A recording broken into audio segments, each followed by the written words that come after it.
खैबर पख्तूनख्वा के जिला लकी मरवत के ट्राइबल सब डिवीजन में पुलिस की गाड़ी को आईईडी रिमोट कंट्रोल धमाके का निशाना बनाया गया है, जिसके नतीजे में एसएचओ समेत 6 पुलिस एहलकार शहीद और 1 जख्मी हो गया है।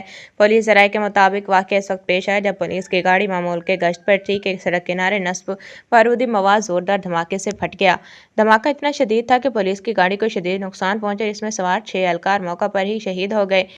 शहर कायद में मिलावटशुदा दूध फरोख्त करने वालों के खिलाफ क्रैकडाउन शुरू करने का फैसला कर लिया। इस हवाले से कमिश्नर कराची सैयद हसन नकवी की ज़ेर सदारत इजलास हुआ, जिसमें शहर में मिलावटशुदा दूध की फरोख्त की शिकायत का जायजा लिया गया। इजलास में फैसला किया गया कि मिलावटशुदा दूध फरोख्त करने वालों के खिलाफ क्रैकडाउन शुरू किया जाएगा। कमिश्नर कराची ने हिदायत की कि डिप्टी कमिश्नर्स पिकेट्स कायम करके फूड अथॉरिटी के साथ मिलकर दूध का मियार चेक करें।